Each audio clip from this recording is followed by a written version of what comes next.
सिंहाससे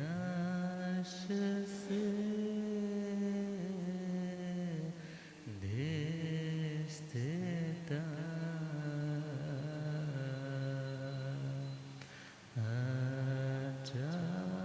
आचार्य जिन शासनोन्नति करा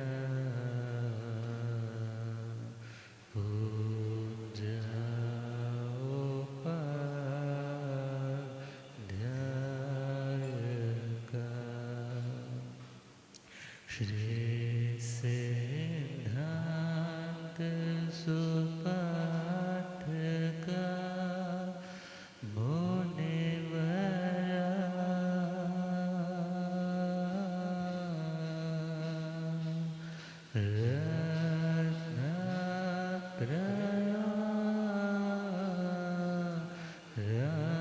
राधिका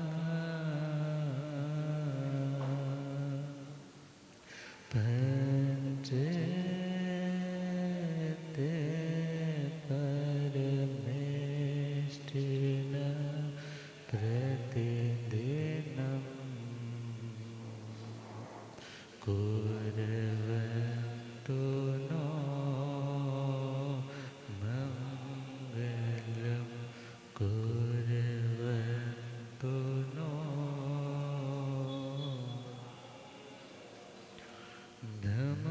धम्ममङ्गलमुकुट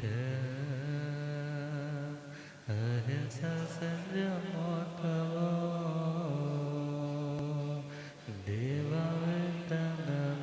देवावतमसन्ति जसदमे स्वयं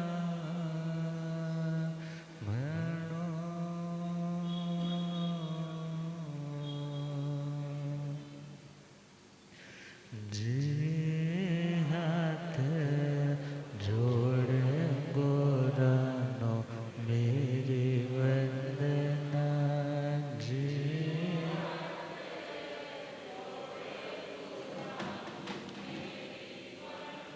एक बार वंदना हजार बार वंदना एक बार वंदना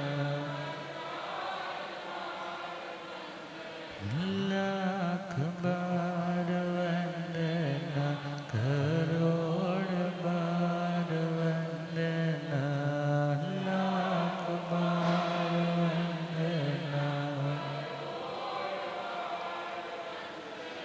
जी हाथ जोड़ गोरानो मेरी वंदना जी हाथ जोड़ गोरानो मेरी डगमग डोले नैया मेरे डगमग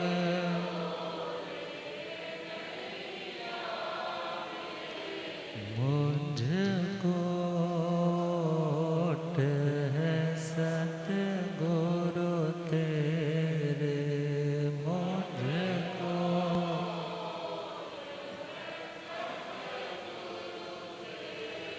जी असंभव सागर पार लगना जी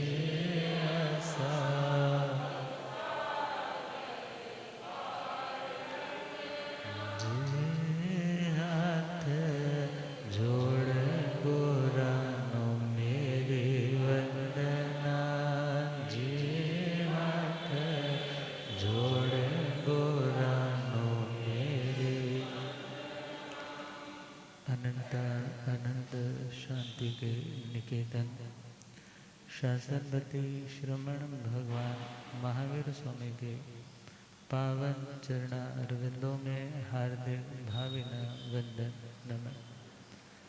मेरे अंधेरे जीवन को रोशनी प्रदान करने वाले परम उपकारी आगम ज्ञान के भंडार आगम ज्ञाता आगम पुरुष जन शास्त्रधन हिमाचल केसरी उपाध्याय भगवंत श्रद्धे गुरुदेव श्री जितेंद्र मुनि जी महाराज साहब के पावन चरण कमलों में हार्दिक भावना वंदन नमः।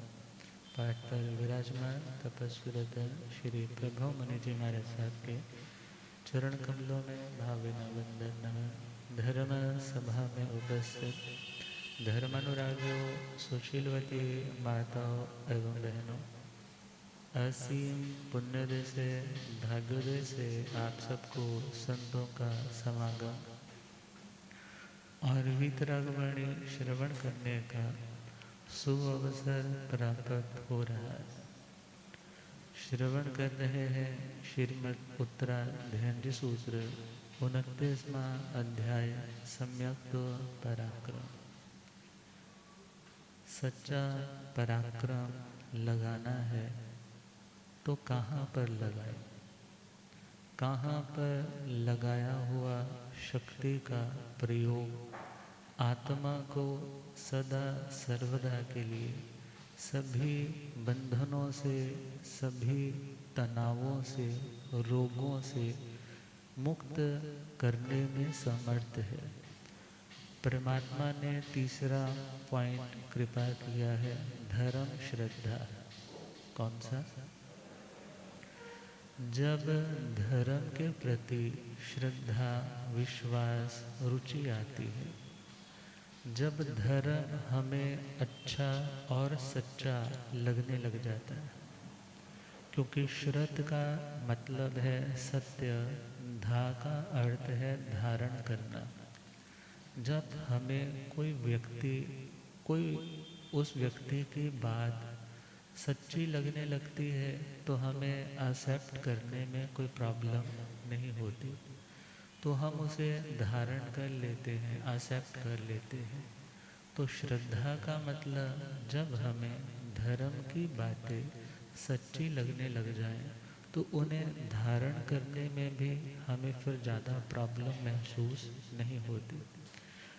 अब एक बात अलग है कि हम धारण कर पाते हैं या नहीं कर पाते, मगर भावना तो धारण करने की हो ही जाती है। जैसे पता चल जाए कि सोने की कीमत इतने लाखों रुपए की है, तो सोने को धारण करने की बहनों में एक रुचि होती है, और वो तो सोना देह की शोभा को ही बढ़ा सकता है, मगर आत्मा की शोभा को जो बढ़ाने वाला और जो आत्मा के लिए धारण करने योग्य है वह है धर्म। और जब कोई व्यक्ति धर्म को सच्चा और अच्छा समझ करके उसे जिंदगी में धारण करता है, उसे हृदय से स्वीकार करता है, तो उसमें मिलता क्या है?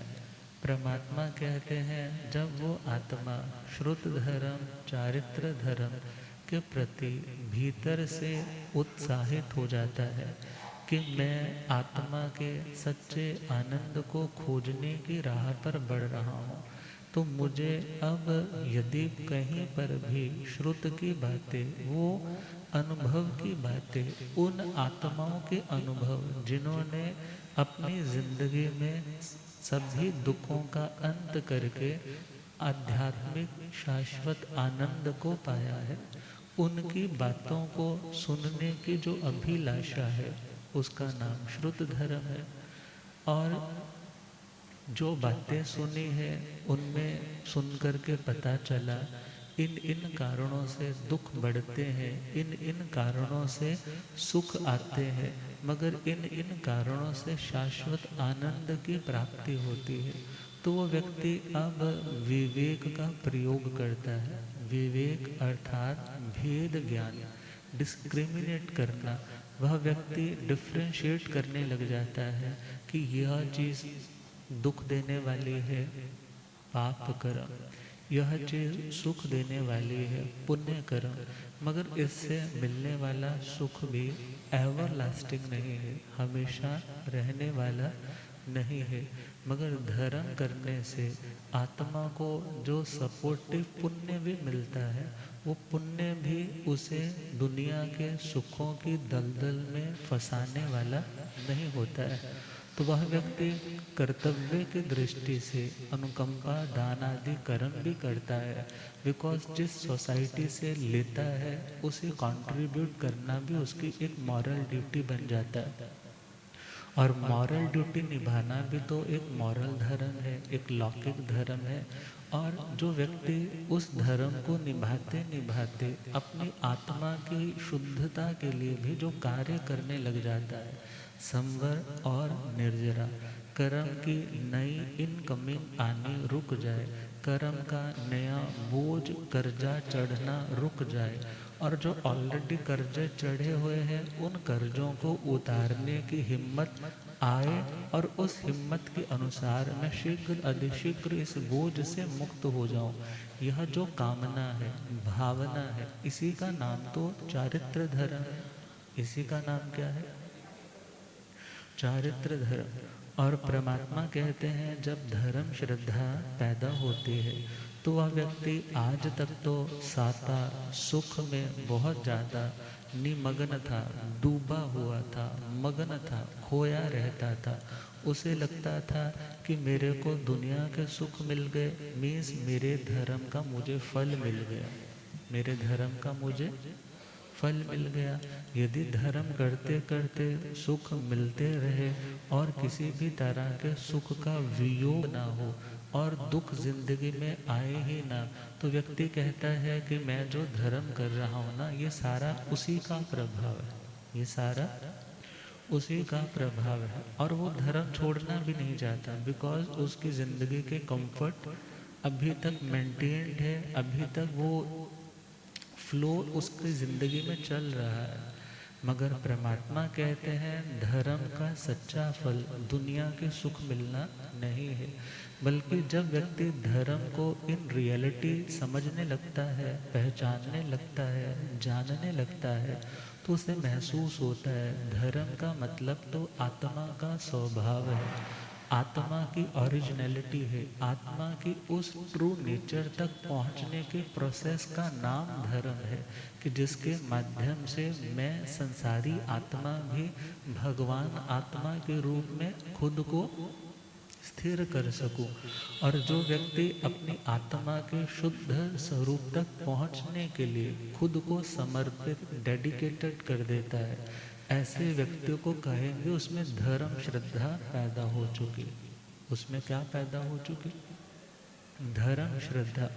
बिकॉज सुख मिलते मिलते धर्म करना आसान है, मगर जिंदगी में दुख मिलने पर भी धर्म करना ये इतना आसान नहीं। और जो व्यक्ति सुख या दुख कुछ भी आए मगर अपने स्वभाव से, अपनी आत्मा के आनंद से खुद को अलग नहीं होने देता, वो सच्चे अर्थों में धर्मात्मा है।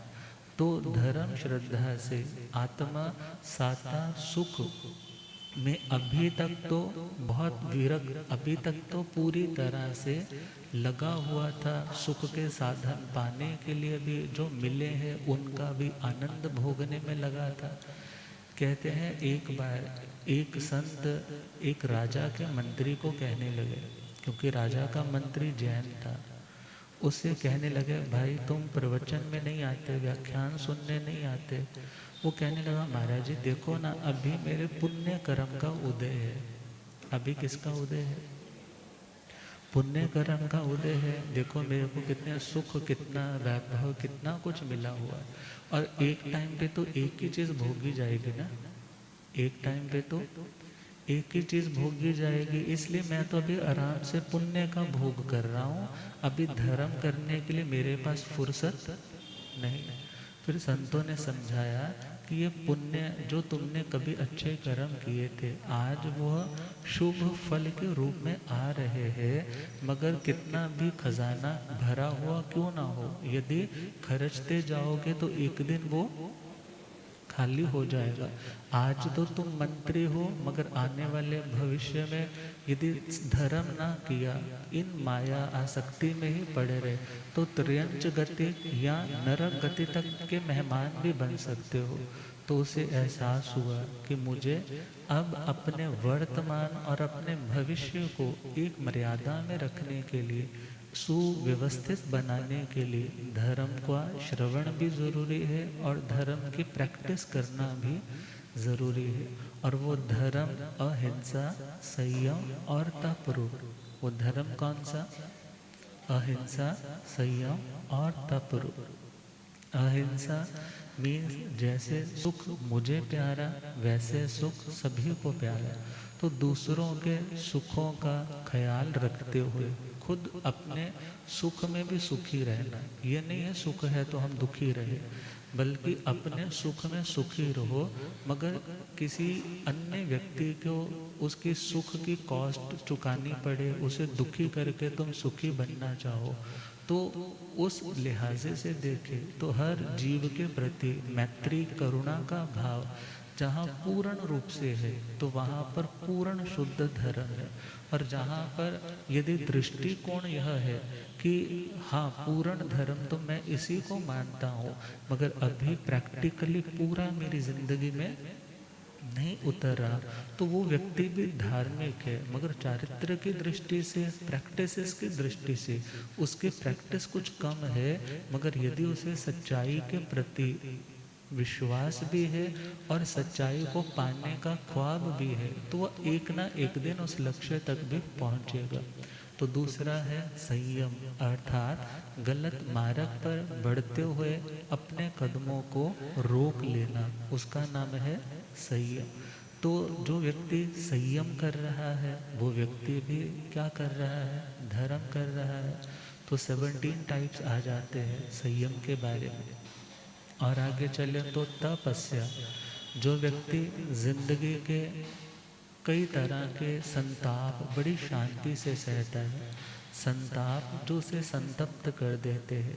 अब भूख सहना भी तो एक संताप है, भूख सहना भी एक संताप है, प्यास सहना भी एक संताप हो सकता है, मगर इस संताप में आरत ध्यान नहीं किया जाता।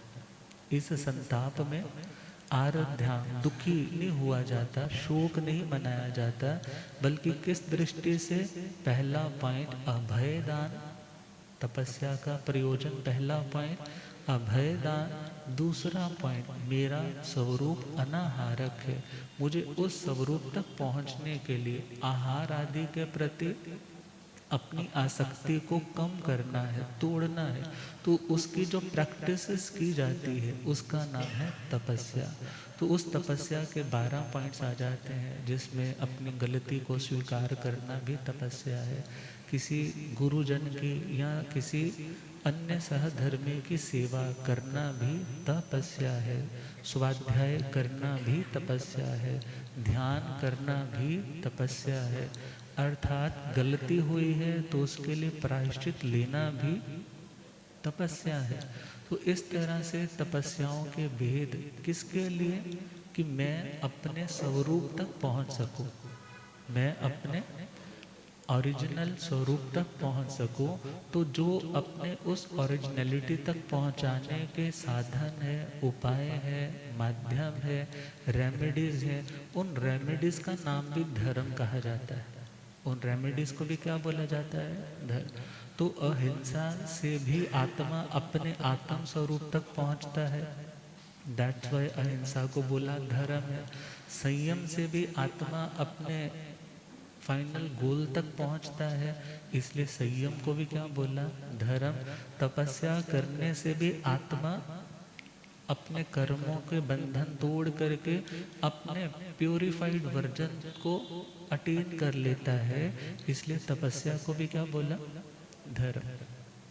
तो जब धर्म श्रद्धा आती है तो वह व्यक्ति साता सुख में आज तक तो बहुत आनंद मनाता था, मगर अब रज माने विरज्जई, अभी तक तो उसमें राग रखता था, सुख मिलने पे खुश होता था, मगर अब उसका मन कहता है, हृदय कहता है, ज्ञान का दीपक जला है, उसके प्रकाश में उसे एहसास होता है ये दुनिया के सुख मेरी आत्मा को संतुष्ट करने में असमर्थ है।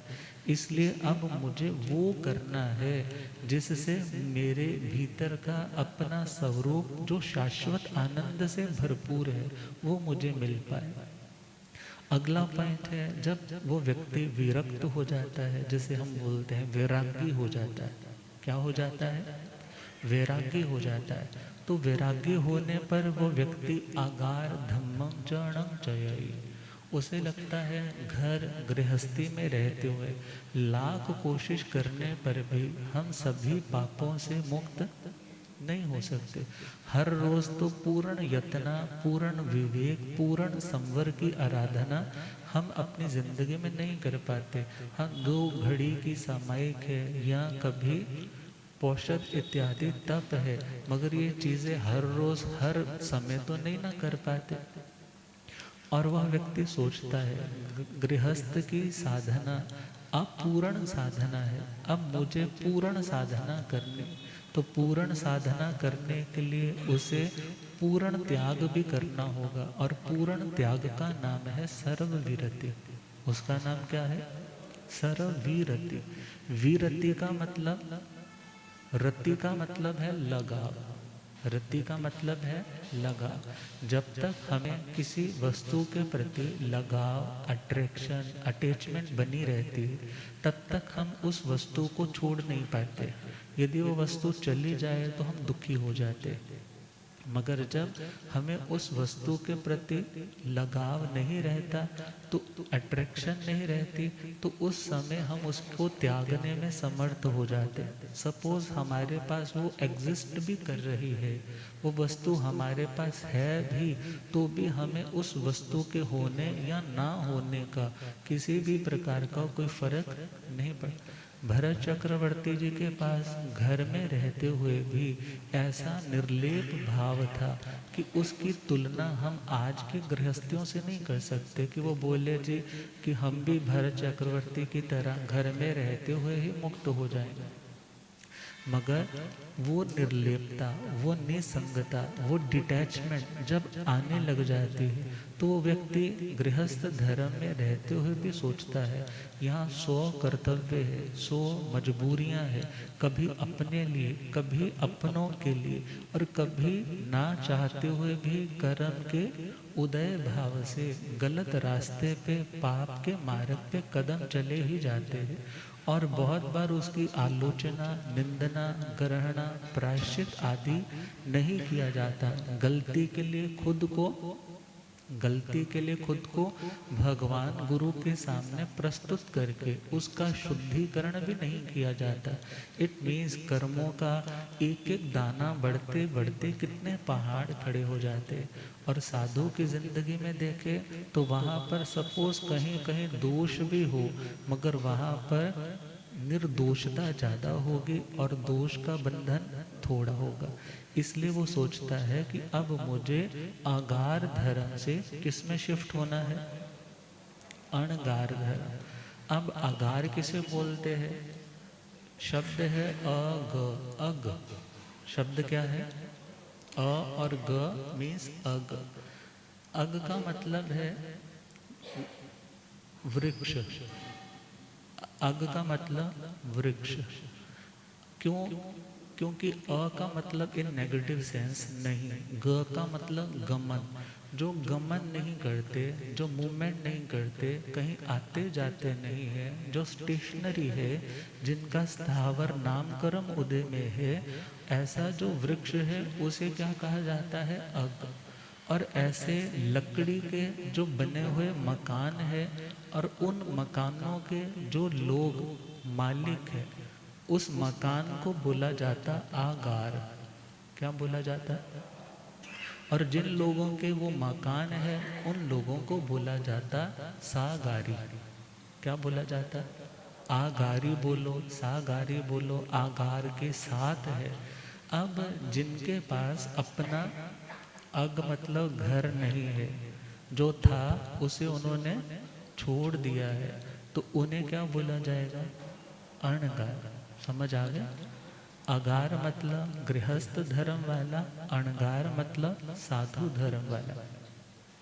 तो वह व्यक्ति सोचता है कि अगार धर्म में, गृहस्थ धर्म में चाहते हुए ना चाहते हुए कई बार कई दोष लग जाते हैं, मगर साधु की जिंदगी में वो गृहस्थियों की जिम्मेदारियां नहीं, वो गृहस्थ के कार्य नहीं। तो मैं विशेष वक्त निकाल करके संयमी आत्माओं की सेवा भी कर सकता हूँ, स्वाध्याय भी कर सकता हूँ, जितना चाहूँ उतना ऊंचा संयम पाल सकता हूँ, वहाँ कोई टोक नहीं है। कमी होगी तो मेरे अपने बल पराक्रम में, मेरे अपने चारित्र मोहनीय कर्म के उदय भाव के कारण कमी होगी, मगर संयम पालने के लिए तो कहीं किसी को कोई मनाही नहीं। ईमानदारी से, ऑनेस्टी के साथ यदि मैं अपनी साधना करूं तो मैं शीघ्र अपने कर्मों का क्षय करके अपने लक्ष्य तक पहुंच पाऊंगा। किसी ने पूछा कि श्रावक की साधना कितनी है? तो कहा श्रावक की साधना मतलब सरसों का दाना। श्रावक की साधना मतलब सरसों का दाना। बोले साधु की साधना मतलब? बोले जी मेरू पर्वत। किसके समान? मेरू पर्वत। अब श्रावक तो मायूस होने लग पड़ा, मैं तो इतनी साधना इतनी करनी करता हूँ, इतनी तपस्या करता हूँ, नियम व्रत पालता हूँ। फिर पूछा गया कि एक व्यक्ति अविरति है, जिसने कोई त्याग नहीं किया। विरति का मतलब त्याग, अविरति का मतलब कोई त्याग नहीं किया। और ऐसा जो व्यक्ति है उसकी अपेक्षा से एक श्रावक जो व्रती है वो कैसा है? बोले अविरति तो सरसों के दाने के बराबर है, और जो देश विरति है वो किसके बराबर है? मेरू पर्वत के बराबर। और शास्त्रों में आता है सभी साधुओं की साधना एक जैसे नहीं होती, और कई बार साधु वेश में रहते हुए भी उसकी साधना हो सकता है कि एक गृहस्थ की साधना से भी कम हो। क्या हो सकता है? एक गृहस्थ की उत्तम आराधना से, श्रद्धा से भी कम हो, मगर यदि समुच्चय की अपेक्षा से देखें, समुच्चय का मतलब ओवरऑल जितने साधु साध्वी जी महाराज है उनकी अपेक्षा से श्रावकों की साधना को कंपेयर किया जाए तो कहा श्रावकों की साधना साधुओं की साधना से बहुत कम होती। मगर हाँ, कोई ना कोई ऐसा भारी कर्मी जीव साधु भव में भी हो सकता है कि जिसकी साधना को देखकर व्यक्ति कहे इंद्र तो चंगा था सी है, हाँ इससे अच्छे तो हम लोग हैं, जिसे जरा भी विवेक नहीं है। मगर परमात्मा कहते हैं अपना कल्याण तो अपनी आराधना से होगा। दूसरों को टारगेट करने से, दूसरों की निंदा करने से हम बल्कि उस सफाई कर्मी का काम करते हैं जो गंदगी के ढेर को क्या करता है? पुराने जमाने में ना ठीकरे होते थे, ठीकरों से उठाता है। मगर एक नादान व्यक्ति क्या करता है? दूसरे की बुराई को अपने होठों के दो ठीकरों से उठाता है और फिर दुनिया को सुनाता है। तो हमें वैसा नहीं बनना है, बल्कि हमें अपनी आत्मा के कल्याण के लिए अभ्यास करना। तो परमात्मा कहते हैं जब धर्म श्रद्धा आती है तो वह व्यक्ति अगाध धर्म को, गृहस्थ धर्म को भी पूर्ण रूप से कर्मों के बंधनों से मुक्त एरिया नहीं समझता और सोचता है कि अब मुझे क्या करना है? जहाँ पूरी तरह से आत्मा की शुद्धि हो सके उस रास्ते पर जाना है। अणगारेण जीवे शारीर मानसाण दुखाण चेयण भेयण संजोगायण वो चेयन करे। और वो अणगार बन करके, क्या बन करके? साधु बन करके ऐसी वो जीव आत्मा शारीरिक और मानसिक, शारीरिक और मानसिक दुखों का छेदन भेदन। अब एक पॉइंट तो है वो छेदन भेदन कर देता है, मगर दूसरा मीनिंग जो मिल रहा है शास्त्रों की टीकाओं में कि शारीरिक वेदना का मतलब है छेदन भेदन। शरीर को छेदन भेदन, छेदन का मतलब है काट देना। जैसे वर्ड आता है ना छिन्न मस्तिका, चिंतपूर्णी माता के लिए नाम क्या आता है? छिन्न मस्तिका, कि जहाँ पर उनका क्या गिरा है, मस्तक गिरा है, उसे क्या बोल दिया, छिन्न मस्तिका। तो छिन्न का मतलब है प्रॉपर ऐसे जब चीज को काट दिया जाता है। और साधु भव में उसके साथ भी तो ऐसा टॉर्चर उसके कर्म के कारण कभी हो सकता है कि उसको वध वध का परिचय सहना पड़े, कोई उसे मारने के लिए आ जाए।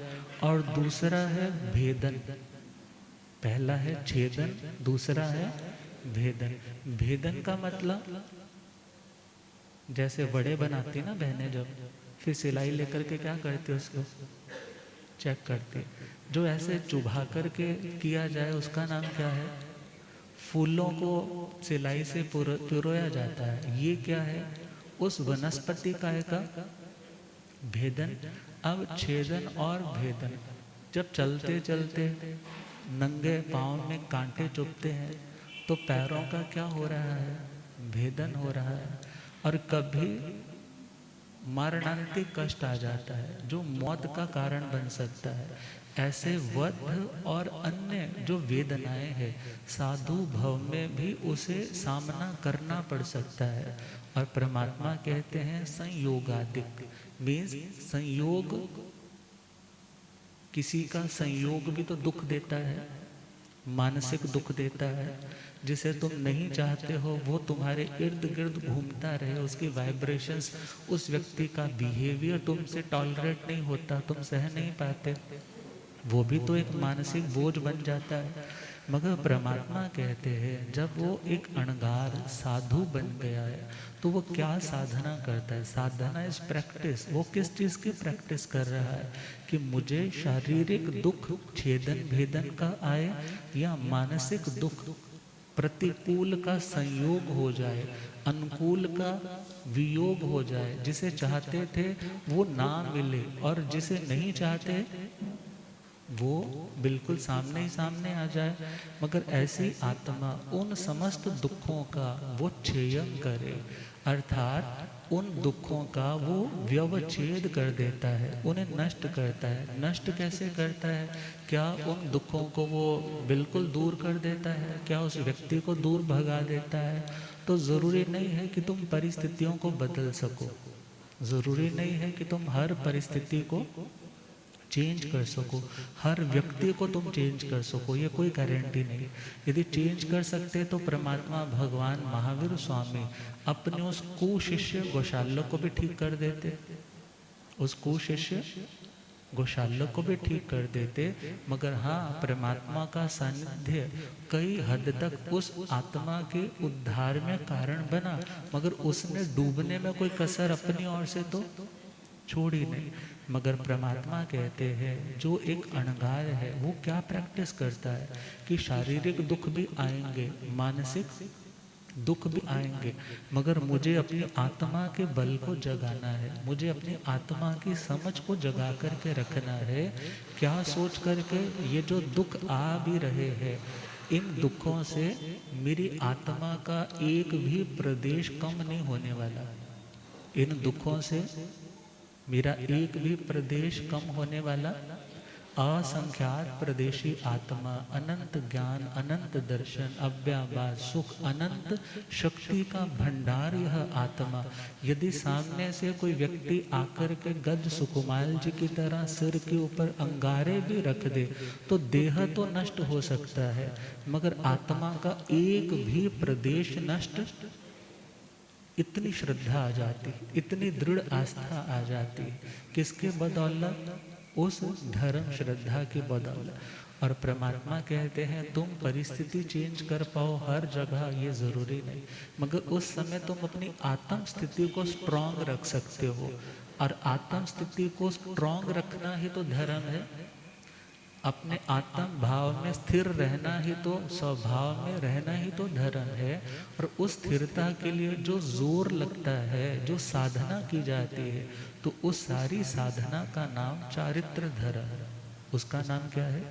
चारित्र धर्म। और परमात्मा कहते हैं अव्वा वाहम च सुहम निवत्तई, ऐसी आत्मा समय आने पर सभी दुखों को पार करके अव्याबाद, अव्याबाध का मतलब जहाँ कोई बाधा नहीं है। बाधा का मतलब रुकावट।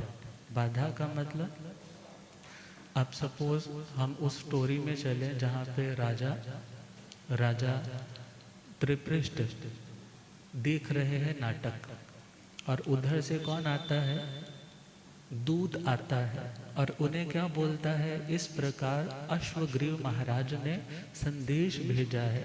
तो उस समय वो नाटक देख रहे हैं, साथ में बच्चे बैठे हैं, वो त्रिपृष्ठ वासुदेव जो बनने वाले हैं उनके भाई है, और इधर ये प्रजापति उनके पिता बैठे हैं। अब ये नाटक देखते देखते बच्चों को क्या हो गया, बच्चों को क्या हुआ, इसने रंग में भंग डाला है, इसने रंग में भंग डाला। रंग में भंग पड़ जाए मीन्स बाधा। रंग में भंग पड़ जाए मतलब, अब सपोज करो ना, अभी लाइट चले जाए, कथा क्या हो जाएगी। अब इतने लोगों को सुनाना तो इतना इजी नहीं होगा, तो उस टाइम कथा में क्या आ गई, बाधा। सपोज मेरा गला खराब हो जाए तो क्या आ गई, बाधा। अब पढ़ रहा है तो पढ़ते पढ़ते सपोज करो कि काले बादल आ जाए, बिल्कुल आंधी तूफान चलने लग जाए, तो किताबें क्या हो गई, बंद, बाधा आ गई ना पढ़ने। इसी प्रकार जहाँ पर सुख का फ्लो किसी भी तरह से बाधित नहीं होता, सुख आनंद की अनुभूति में किसी तरह की रुकावट नहीं आती, वो आत्मा फिर ऐसी दशा को प्राप्त हो जाता है। कौन कौन, जो शारीरिक मानसिक दुखों का सामना करता है, समता भाव बनाए रखता है, तो वो सिचुएशन आने लग जाती है कि उसे जिंदगी में दुनिया की प्रॉब्लम ही नहीं लगती, और वो समय भी आता है कि वो दुनिया की सभी प्रॉब्लम्स के कारण रूप उन कर्मों को नष्ट करके मव्वा वहा मपुनरावित्ति सिद्धि गई नाम ध्येयं ठाण संपत्ताण नमो जीर्णाण जी, उस लेवल तक पहुंच जाता है जहां पर सुख में कोई बाधा नहीं, अपुनरावृत्ति, जहां पर जाने के बाद दोबारा इस दुख रूप संसार में आने का कोई कारण नहीं है। समझ आ रहा है ना, नमोत्तरणम का पाठ रिकॉल कर पा रहे हो ना। पुनरावृत्ति, सिद्धि गई, सिद्ध गति जिसका नाम है, नाम ध्येयम ठाणम, ऐसा वो स्थान है।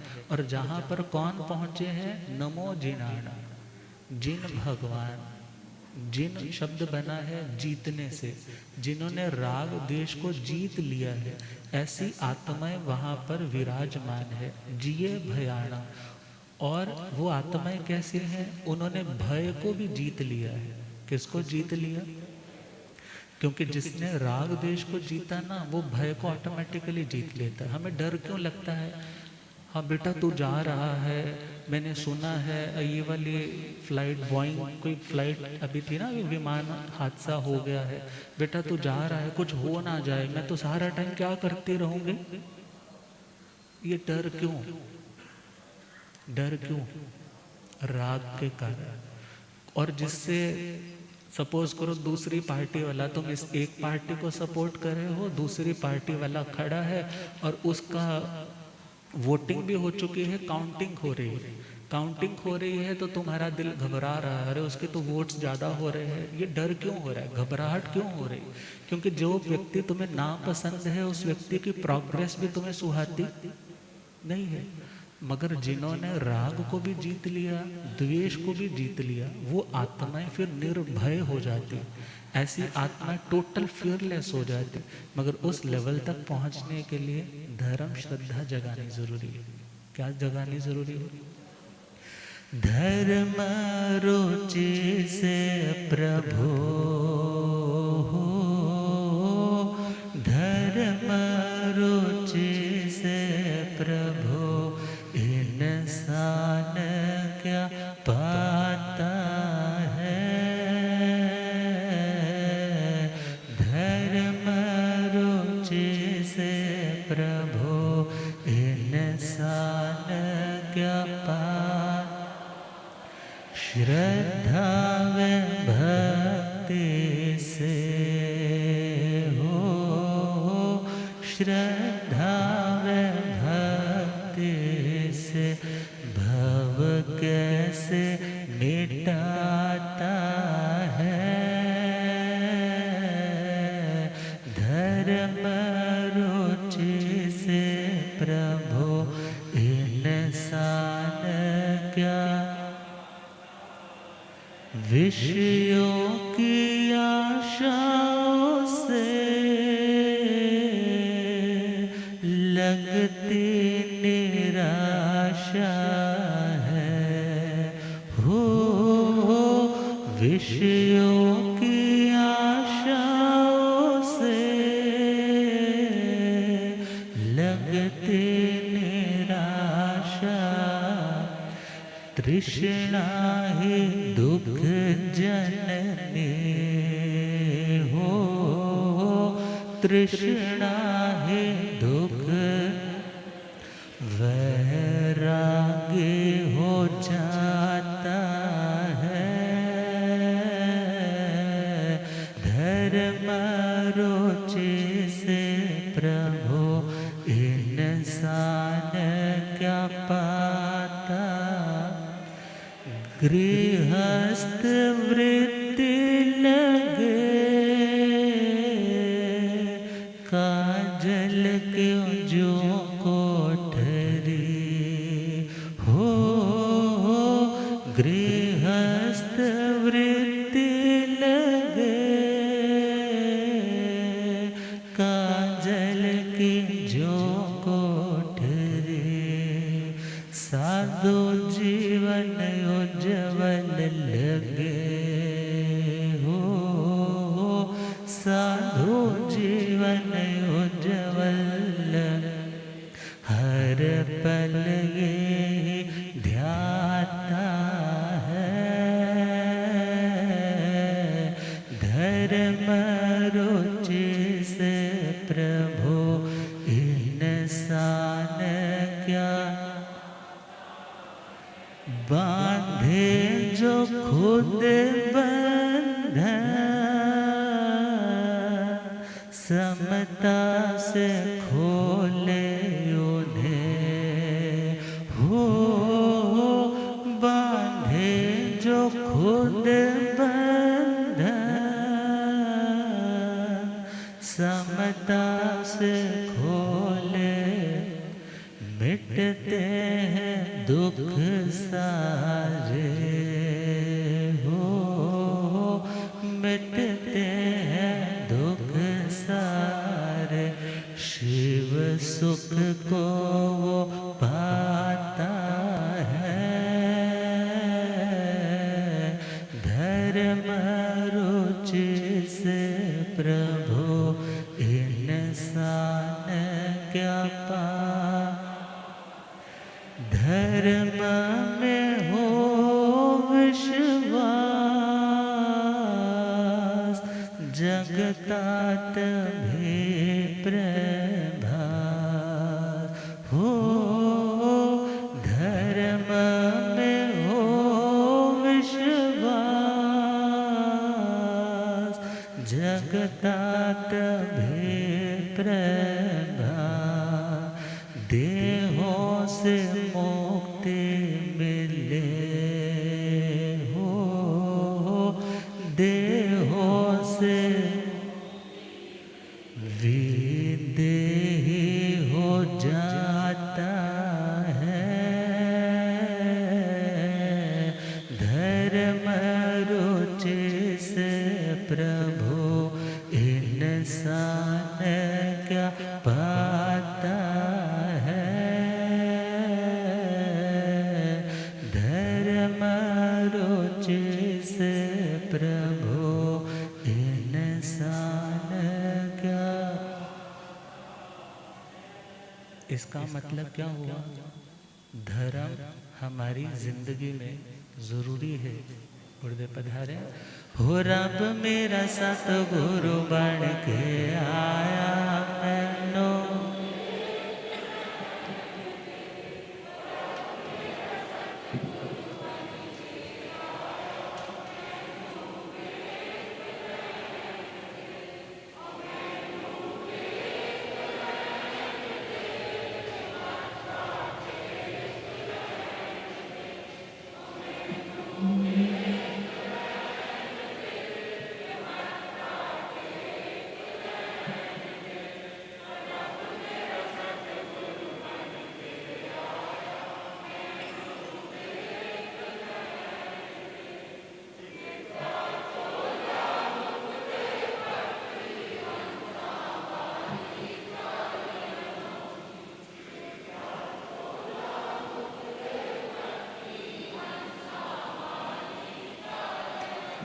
होए थे चुकदाए संसार मैनू वे होए थे चुकदाए संसार मैनू हो रब मेरा सतगुरु बन के आया हो पौंदे पौंदे पानी देंदा सुके बूटे हरे कर देंदा पौंदे पौंदे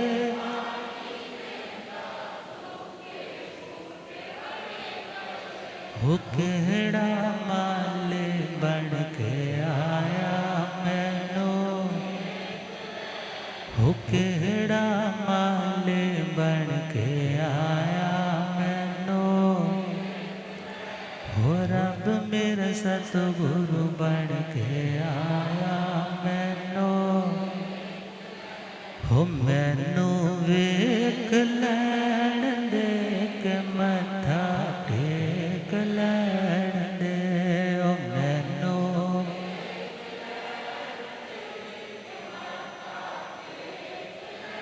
हो रब मेरा सतगुरु बन के आया मैनू वेख लैण दे हो रब मेरा सतगुरु बन के आया मैनू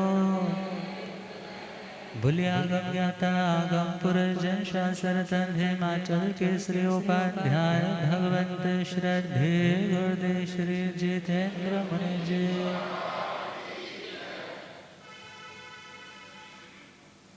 तो धर्म हमारी जिंदगी का सिर्फ एक हिस्सा एक अंग नहीं बनना चाहिए।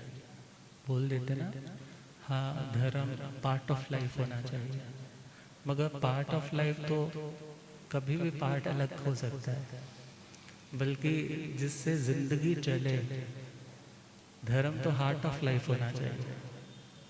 धर्म सिर्फ आर्ट ऑफ लाइफ भी नहीं, सिर्फ पार्ट ऑफ लाइफ भी नहीं, बल्कि हार्ट ऑफ लाइफ, जहाँ से पंपिंग हो, जहाँ से फ्रेशनेस हो, जो आपकी ज़िंदगी का आधार बन जाए कि मुझे जीना है तो भगवान की बातों को आगे रख कर के जीना है।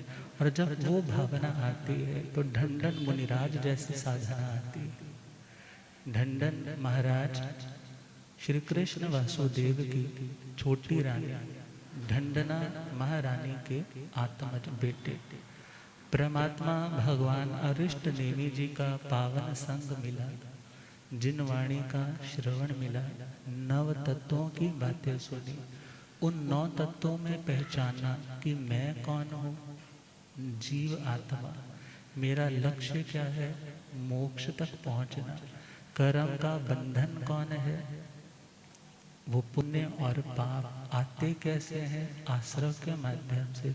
पुण्य भोगना आसान है, पाप भोगना आसान नहीं। और पुण्य की दलदल में, सुख की दलदल में फंसना आसान है, मगर फिर यदि कामना सुख भोगने की पैदा हो जाए तो फिर उस सर्कल से भी निकलना आसान नहीं। मगर मेरा स्वरूप इनमें फंसना नहीं है, मुझे आश्रम भी रोकने हैं, संवर के माध्यम से निर्जरा करने हैं। और आज निर्जरा के बारे में परमात्मा के उत्तम व्याख्यान प्रवचन को सुन करके आत्मा जागृत हुई, प्रभु से कहने लगे, भगवान तमेव सच्चम निसंगम जंग जिणे पवे, जो आपने फरमाया वो सत्य है, परमार्थ है, मैं इस पे श्रद्धा करता हूँ, रुचि करता हूँ, विश्वास करता हूँ, मैं आपके चरणों में दीक्षा लेना चाहता हूँ, मगर अपने माता पिता से आज्ञा लो। भगवान ने क्या कहा, जैसे आपकी आत्मा को सुख आए, मनाया, नहीं मान रहे, मगर लोग कह देते हैं, माता पिता कितने पत्थर दिल के होते होंगे ना, जो बच्चों को क्या कर देते हैं, संतों को सौंप देते हैं, मगर वो पत्थर हृदय होते नहीं है, बल्कि बच्चों के पत्थर जैसे, चट्टानों जैसे वैराग्य की मजबूत इच्छा शक्ति को देख करके उनके हृदय भी फिर पत्थर बनाने पड़ते हैं। आंखों से तो आंसू बहते हैं, मगर बच्चों के उत्तम भविष्य की कामना से वो भगवान गुरुओं को सौंप देते। अब भव्य दीक्षा अभिनिष्क्रमण हुआ, साधना चल रही है, गोचरी पर संत जाते हैं, वो भी जाते हैं, गोचरी मिल रही है। मगर एक समय आया कि जब गोचरी लेने जाते हैं तो कुछ भी नहीं मिलता है। सब जगह ना, सब जगह मना, सब जगह आज तैयार नहीं है, आज तो हमने अपने लिए कुछ बनाया ही नहीं है, या कोई संकटा हो जाता। तो वो परमात्मा से आकर के बताते हैं कि भगवान आज मुझे तो अलाभ परिशह का सामना करना पड़ा। परमात्मा कहते हैं कर्म कट गए। परमात्मा क्या कहते हैं? कर्म कट गए। और परमात्मा कहते हैं यदि अलाभ हो तो खिन्न नहीं होना, उदास नहीं होना कि आज तो कुछ भी नहीं मिला। सोचे कि तपस्या का मौका मिल गया, और यदि बहुत बढ़िया बढ़िया मिल जाए तो घमंड नहीं करना, मैं कितना रिद्धि संपन्न हूँ, मेरा कितना नाम है, लोग मेरे प्रति कितने आस्थावान है, जो मुझे उत्तम से उत्तम पदार्थ बहराते हैं। परमात्मा कहते हैं ऐसी अवस्था में भी घमंड नहीं करना, प्रमाद में नहीं जाना। परमात्मा से आके कहा भगवान मेरे को तो कुछ भी नहीं मिल रहा। तो परमात्मा कहने लगे अच्छा तो बाकी संत हैं, तो संत कहते तुम हमारे साथ चल पड़ा करो, हम जहाँ जाते हैं हमें तो मिल जाता है, और हमारे कारण से किसे मिल जाएगा? तुम्हें भी मिल जाएगा। तो उनके साथ जब गए हैं तो उनको भी बेचारों को कुछ नहीं मिला। जब उनको भी किसी भी घर में कुछ नहीं मिला, उन्होंने एक दिन देखा, 2 दिन देखा, 3 दिन देखा, फिर भगवान से आकर के कहा भगवान ये हमारे साथ जाता है तो हमें भी नहीं मिलता, बल्कि इसको बोले ये तो यहीं बैठे, हम इसके लिए ला दिया करेंगे, हम इसके लिए। तो सोच में पड़ गया, भगवान से पूछा कि भंते कैसा कर्म पाप का उदय में है कि आज मुझे भी नहीं मिल रहा, और मैं जिनके साथ जाता हूँ उन्हें भी नहीं मिलता। मैं इतना अनफॉर्चुनेट हो चुका हूँ, मेरे कारण से उन्हें भी कुछ नहीं मिल रहा। तो परमात्मा ने कहा ये फॉर्चून या अनफॉर्चुनेट होना अपना ही कर्म होता है, अंतराय कर्म बांधा है तो आज उदय में आ रहा है। तो कहने लगे भगवान कैसा कर्म बांधा है?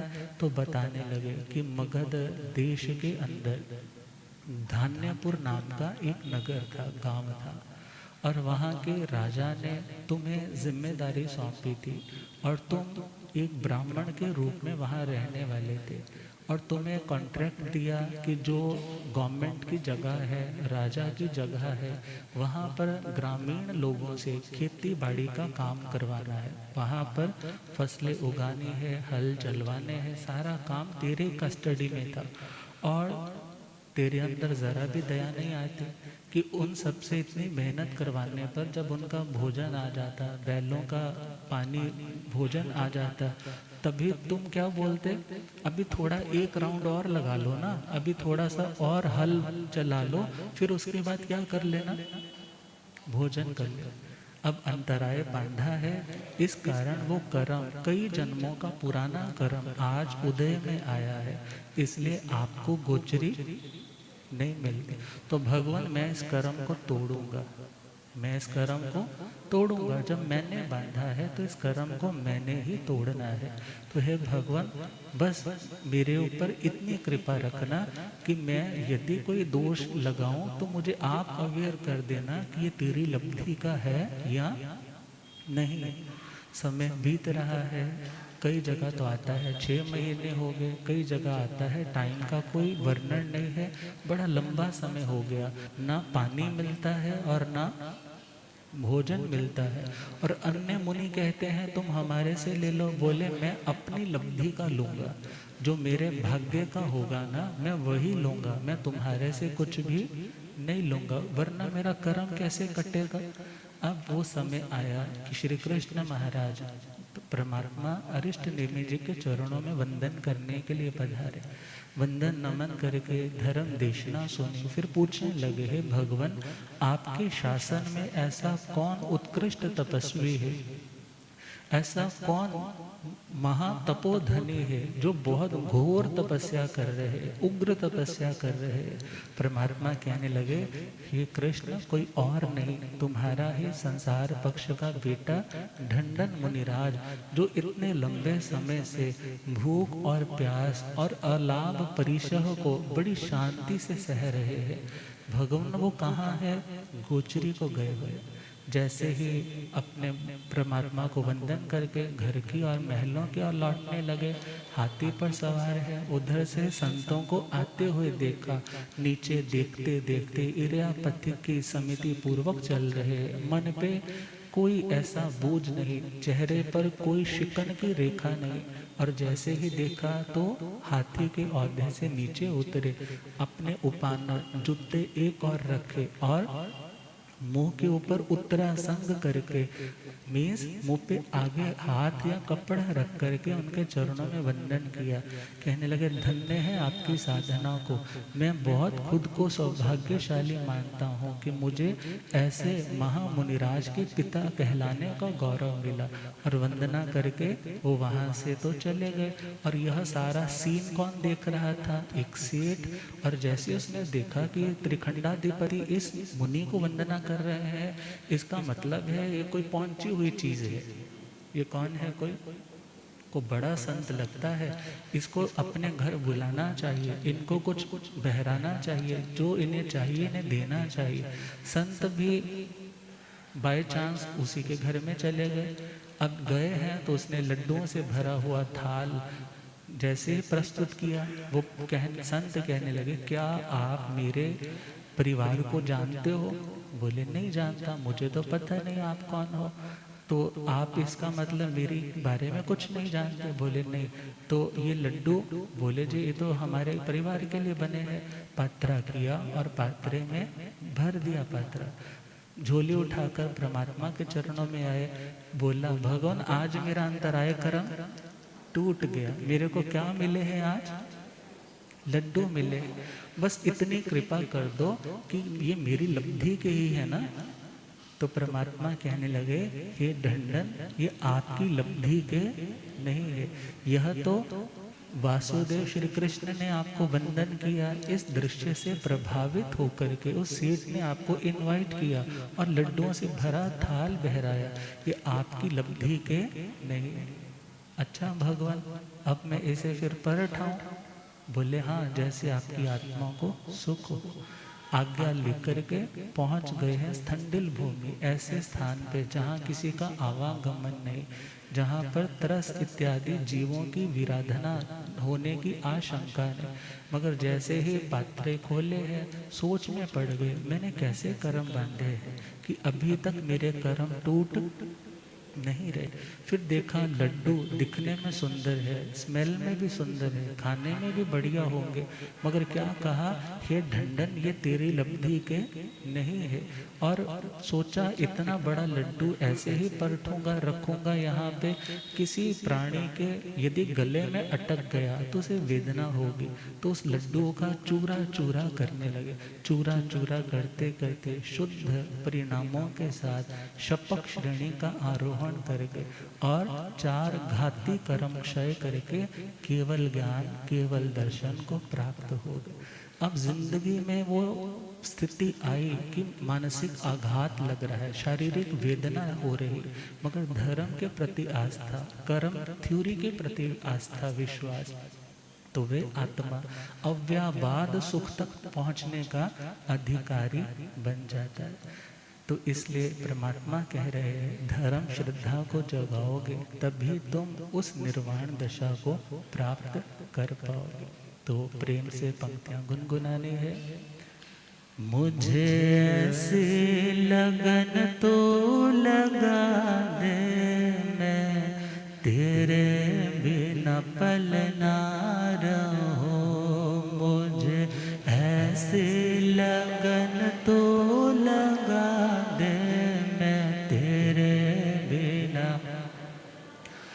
मुझे अपना दीवाना बना दे, मैं तेरे बिन पल ना रहूं। मुझे अपना दीवाना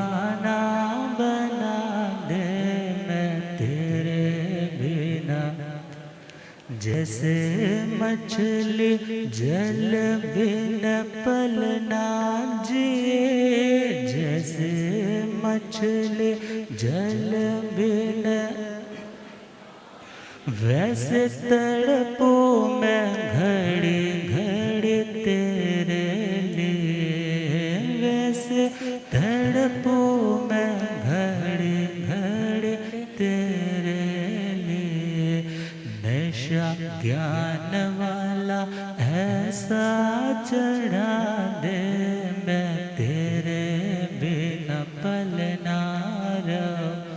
मुझे ऐसी लगन तू लगा दे, मैं तेरे बिना। तूने मुझको बुलाया बड़ी कृपा करी, तूने मुझको बुलाया बड़ी, मेरी खाली सी झोली दाता तूने भरी, मेरी खाली सी झोली दाता तूने।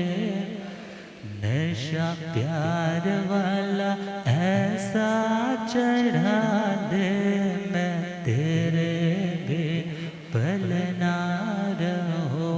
मुझे ऐसी लगन तू लगा दे, मैं तेरे बिना पल ना रहूं। और जब ऐसी श्रद्धा आ जाए कि परमात्मा से प्रेम, परमात्मा के मार्ग से प्रेम, परमात्मा के मार्ग पर चलने वालों से प्रेम, तो वो समर्पण मुक्ति जरूर दिलाता है। तो आज के लिए इतना ही। गुरुदेव कृपा फरमाए। ओम।